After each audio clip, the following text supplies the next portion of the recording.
Hey guys, my name is Tori and today's video is going to be a get ready with me. Today I'm going to be getting ready for the day using all of the makeup from my spring, March, April, May makeup basket. I will link that video down below in case you're interested in watching it and kind of seeing a more detailed talk through of which products I selected and why. But yeah, let's go ahead and get started. So I've already primed using my Fenty Pro Filter Mattifying Primer, so I'm going to go ahead and go in with the Fenty Hydrating Foundation, and this is in the shade 120. I usually use about a pump and a half or so, and I like to apply this foundation with a damp sponge. I feel like that's how I get the best finish. It's definitely a lighter coverage because the sponge kind of absorbs some of the foundation, but I really like the finish that it gives. So you can still see like imperfections, like freckles, blemishes, things like that kind of through it. But I think that's what I like about it, is I can just go in and spot conceal those things and the rest of my face just looks very natural. So what I like to do immediately after applying foundation, I have this like little line in my forehead that tends to crease really bad, especially because I make so many facial expressions. So I'm going to go in with my Laura Mercier Loose Translucent Setting Powder. And I'm actually going to use the little puff that came with the travel size one. And I'm just going to get a little bit on that little puff, and I'm going to go ahead and just set just that little forehead line. For concealer, I'm using the ColourPop Pretty Fresh Concealer in the shade Fair 10N. So I go in under my eyes and then spot conceal anywhere around my face. I really like this concealer. I feel like it is really hydrating. It doesn't look cakey, it doesn't look dry, it's not drying. I've been really enjoying this concealer, and it's actually something that I thought I might like, but I didn't think I would love as much as I do. This concealer is also really pretty blended out on just bare skin. I've worn this concealer several times without any other makeup, and it just looks like my skin. I wear it just on its own. I don't always set it, and I haven't had any issues with it. Now I'm going to go ahead and set my under eyes and my T-zone using the Laura Mercier Loose Translucent Setting Powder. To do this, I like to use my Morphe M438. For a while there, I was setting my concealer with a damp sponge, like the same one that I used to blend out my foundation. And I think I still like that, but I'm back to brushes now. So I set my smile lines, my nose, basically just my T-zone. This really helps keep my makeup in place all day and really helps with oil control. Next, I'm going to take my Maybelline Super Stay Full Coverage Powder and my really big fluffy brush. This is the Morphe, I think it's G0, the numbers have kind of rubbed off on it. And I just take it, and you can kind of see like, it's all bent over because this is how I use it like every single day. I stamp it into the powder, and then I stamp it onto my face wherever I didn't put the Laura Mercier Loose Translucent Setting Powder. Next I'm going to go in with bronzer. This is the ColourPop Coconut Beach bronzer. And for this bronzer, lately I've been really liking the Morphe Jaclyn Hill JH02 brush. It's just a big fluffy brush, and it's kind of dense, and it has a really interesting shape. So you can get a more precise application with it than just like a huge fluffy brush. So I apply that bronzer underneath my cheekbone and kind of blend it upwards. Then I go into my temple and then a little bit on my forehead. And I always do right there on my jawline and then blend it down into my neck. I always try to make sure I really blend my bronzer up into my hairline. Lately I've also been taking the bronzer a little bit on either side of my nose as well, just to give a little bit of color. Then of course, if anything looks weird or is not blended properly, I go back in with my little Morphe setting brush that I use for underneath my eyes, and I'll just blend out the edges of that bronzer. Next I'm going to go in with highlight, and this is the Fenty Beauty Kilowatt Freestyle Highlighter Duo in the shade Lightning Dust and Fire Crystal. I'm going to go ahead and go in with the more intense side. I am trying to use this up so the pan looks like the Lightning Dust side, so this is Fire Crystal. So for this highlighter, I like to use the intended brush. This is from Fenty, and this is their 120 highlight brush. So I just go in with this little shark tooth brush. I completely coat it, tap off just a teensy bit of excess, and then I hit the high points of my face for like the main application, and then I'll kind of blend it down up into my temple and just a little bit onto the apple of my cheek, so I get a full highlight. So same thing on the other side. I'll start at the top of my cheekbone, I'll swipe it down, and then I'll blend it up into my temple, down onto my cheek, and just make sure it's very seamless looking. I try to avoid this area right here specifically because that's where I get, you know, the most oil production is right there in my T-zone. So I don't want to put highlight on that area because later it's going to be oily, so I don't want to accent that. But I do like having a little bit of highlight on the apples of my cheeks. I feel like it looks very fresh. I've just really been liking the look of that. So normally I would wait until after I'm finished applying eyeshadow to pick my color of blush to make sure everything matches. But I know that I want to use some pinky tones from the Huda Beauty New Nude palette. That's such a tongue twister. Huda Beauty New Nude palette. There it is. I know I want to use some pink shades in here. So I think I'm going to go in with, I Need Space. This is like one of my favorite blushes ever. Has a nice sheen to it, not too intense, but it's kind of like a satin finish. I really, really love the tone of this. I'm using the Morphe E4 brush. I just stamp it into the blush, top off a little bit of excess. I focus it mainly on this top portion of my cheek before I blend it down onto the apples. I don't want to go in like right on the apples of my cheeks with this color, so I don't want that to be like the main, it's like the most pigmented part. I try to focus it up towards, even a little bit up towards my temples, blend it out there first, and then bring it down to the apple of the cheek. I'm even going to take just a little bit on either side of my nose to kind of tie in that color. So I do eyeshadow before I do brows. I feel like a lot of people do brows and then eyeshadow, but for me, I blend things like up into my brow, and I don't want to like set them with clear brow gel and then get powder into the clear brow gel, so that's why I do them after eyeshadow.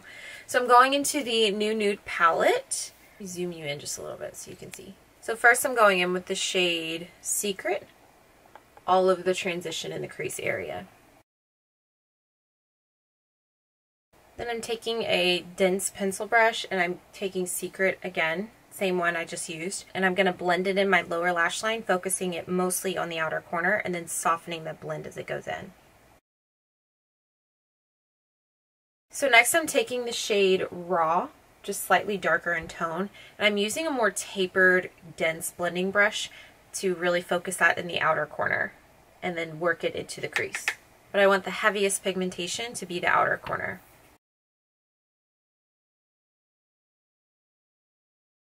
Once that's blended in, I'm going to take that same pencil brush that I used earlier, going back into the shade Raw, and then blending that into my lower lash line, but mostly focusing it on the outer portion. Next I'm going to take, I think this is a MAC brush that I've had for a million years. It's just a more densely packed, shorter, like tapered blending brush. So this brush is even more precise than the one that we were using before this. I'm going to go in with the shade Love Bite right here. Kind of this deep purple shade. I feel like there needs to be one more really dark shade, like really dark purple or really dark pink or really dark like purpley brown. Ooh, that'd be nice. It needs a really dark purpley brown. That would really round out this palette for me. So I'm taking Love Bite and I'm focusing that just on the outer V, blend it into the lash line, and then slightly blend it up into the crease, keeping that color nice and low. Now I'm taking a MAC 214 brush. This is just a flat, really dense, like stiff brush. I'm going to dip that into Love Bite and I'm going to press it into my lower lash line, almost creating a liner effect. Now I'm going in with a fluffy tapered pencil brush. This is from Morphe. The number has rubbed off. I've had it for so long, but it just like comes to a tip at the end and it's more fluffy than your average pencil brush. I'm going to go in and blend everything together and just make sure that there are no like harsh lines or uneven colors, or I don't know, just make sure it's blended.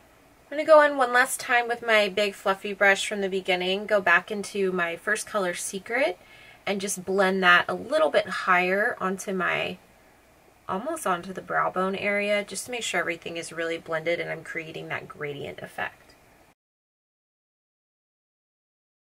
Going back in with the brush I used for the second color, not going in with any additional product, and just blending out that outer corner again.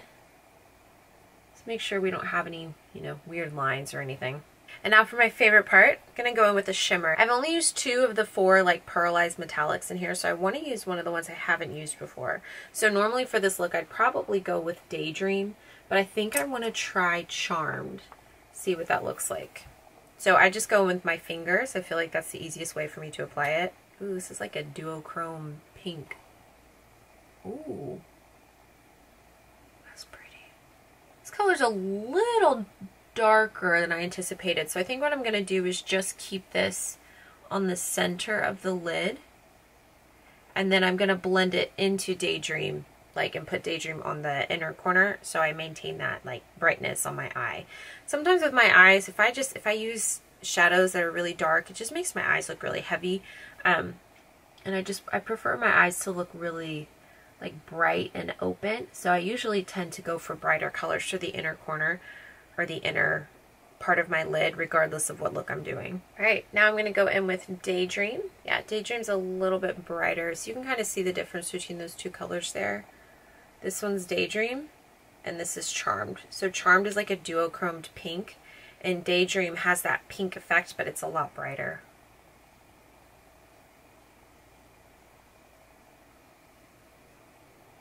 Yeah, that really like opens up my eye a lot more. So I'm just blending the 2 shimmers together where they meet. And to make sure that everything is blended out, I'm going to go in with a brush, a clean brush I haven't used yet, to blend those colors together. I don't know where this brush is from, how long I've had it, but it's kind of dense and stubby. It's kind of fluffy. I like to go in with this right on the edge of the crease and just blend it all together one last time. So to round out this look, I do want to add a brow bone highlight and an inner corner highlight. I feel like the new Nudes palette doesn't have that, at least not for my skin tone. So I'm going to go in with MAC Shroom. So you can tell this is a very loved eyeshadow by me. I'm using the Morphe Jaclyn Hill JH39. It's just a little, like, it could maybe be pencil brush, but I use this for highlighting. So I'm just dipping into Shroom, and then I'm going to go into my inner corners. So I'm going into my inner corner, so underneath my lash line or underneath my tear duct there. Then I also like to take it up into this little crease. I feel like it brings a lot of brightness to the look. I'm going to highlight my brow bone. Not super intense, but just right there underneath the brows, just to add a little light. So to finish out this eye look, I'm going to go ahead and line my upper lash line with the Physicians Formula 2-in-1 Lash Boosting Eyeliner and Serum in the shade Ultra Black. Just a brush tip eyeliner. So I like to do kind of a thick-ish straight line, kind of medium size depending on, you know, how many times I mess it up. So let's go ahead and go on the other side. I'm going to line my waterline with the MAC Eye Kohl in the shade Prunella. It's like a deep purple. I think this will really complement the tones of the eyeshadow that we use. Then we'll finish off the brows before we finish lashes. So I'm using my Anastasia Beverly Hills Brow Wiz in the shade Taupe. Normally I use my e.l.f. brow pencil, but the reason I'm using this one is because I still have it left over from my wedding. So I wanted to go ahead and use it up. Once I fill them in, I'll go back in with the spoolie to kind of blend it so there's no like weird harsh pencil lines. Okay, once we're finished with that, I'm going to go with my NYX Control Freak brow gel just to set the brows in place. Alright, next up we have mascara. So I'm using my L'Oreal Lash Paradise with my Maybelline Lash Sensational labeled? Layered on top of it. So we'll do the L'Oreal first. And before it gets a chance to dry, I go in with the Maybelline. Then I also take that Maybelline on my lower lashes as well. Just kind of stamp it on.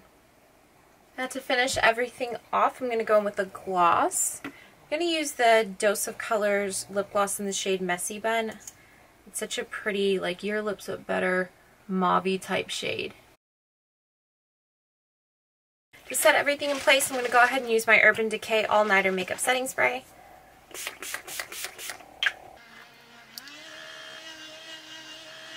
And that is the finished look. Thank you guys so much for watching, and I will see you next time. Bye.